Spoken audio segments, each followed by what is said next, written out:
look at what's been dominating the headlines in the lead up to this election, and it's really been a betting scandal.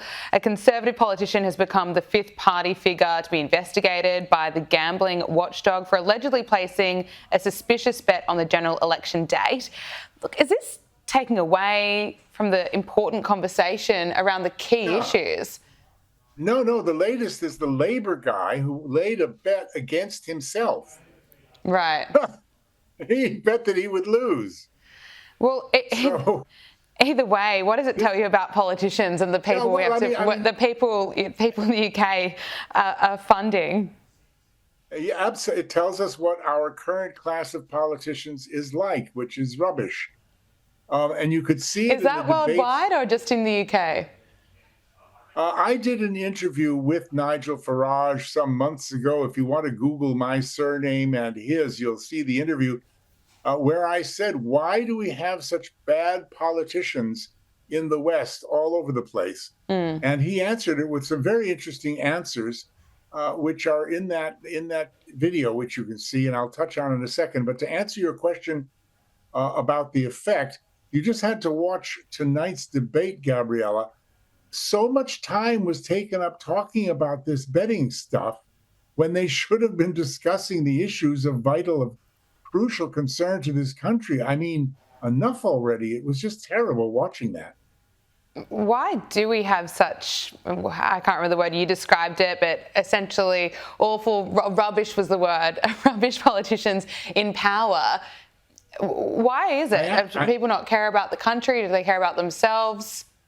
Yes, and yes. I asked Nigel, and he said, it is because we used to have politicians who had made it on their own. Truman, Eisenhower, Trump, Berlusconi, people who had accomplished something in life and wanted to put something back. And they didn't need the approbation of the public. They'd already made their spurs. Whereas today, almost across the board, almost in every nation, we have professional politicians who put their career first. And that's what it's all about. And they have no experience. They don't understand what the people want. And everything is about them maintaining power and getting reelected. That's why we're where we are, he said.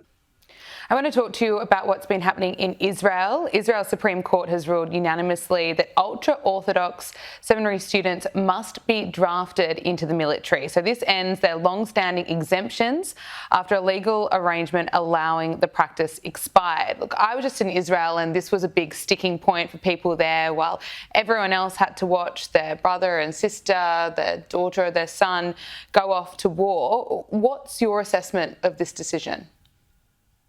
Well, these are long-standing issues. And of course, besides the ultra-Orthodox, the 21% of the Israeli population that are Israeli Arabs are also not required to serve, but nobody's making an issue out of that. Some do serve, actually. Many of them do serve, but much of the 21% of the Arab Israeli population of Israel is not required to serve in the army. And the ultra-Orthodox Jews are not required to serve in the army. And their argument is twofold. One argument is that if they were exposed to the army, they'd be exposed to, people of the opposite sex, because, of course, both men and women, boys and girls serve in the Israeli army. They'd be exposed to members of the opposite sex or same sex, whatever. And music and dancing and alcohol and all the things they're not supposed to do, which would take away from their religious Torah studies.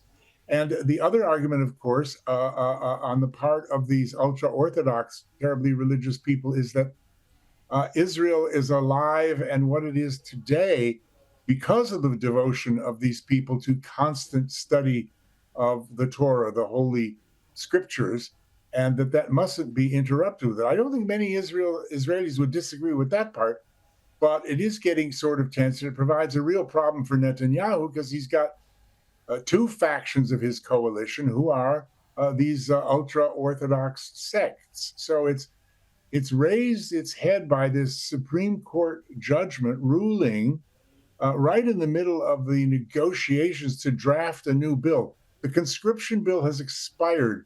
and they were going to come up with a new bill which solved this problem. But before they could, the court issued this ruling, has thrown it all into disarray and put pressure on Netanyahu, made it very difficult to hold his coalition together. So I don't know how it's going to turn out, but the real issue is the military needs more people. Yeah. It's got 2 wars going on, and maybe things need to change. That's the attitude. I want to ask you about Julian Assange. He has arrived home in Australia for the first time in 15 years. What does his future look like? Are we going to see more secrets being exposed? I don't know. I've been on a lot of programs about Julian Assange. I mean, first of all, I'm pleased that he was freed. The poor guy has suffered enough. Good grief.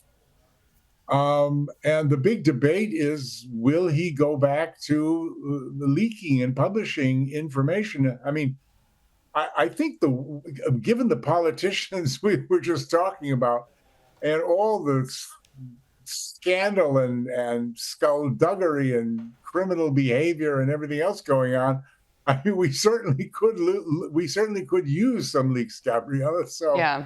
I don't know whether he'll settle in Australia and get active again. I have a feeling from the followers of his that I've come across on various television programs that they're going to push him to do exactly that. Whether he's up for that with the health problems he's had and the years and the fact that he's now past his sell-by date as a leaker, as a publisher, but I mean, he could get right back into it tomorrow morning, I'm sure. And we could use some exposure because when he leaked, I don't think there was stuff going on in our political leaders as there is now. Interesting point. Well, we'll have to watch this space very closely. We are less than 24 hours away from the first US presidential debate, Donald Trump versus Joe Biden. Have you got the popcorn ready? Are you excited? Is it going to be a disappointment? What's your assessment? Yeah, I mean, I'm on some very big programs, on some very big networks, minutes after the debate ends, talking about it tomorrow, Friday morning. And I've got the popcorn. I'm very excited. I'm wondering, Sleepy Joe did hold his own on the State of the Union message, but I just don't know how he's going to hold his own on this debate. Trump has been refining his strategy and his message over the last week or two very carefully. And I mean, it should be quite a show.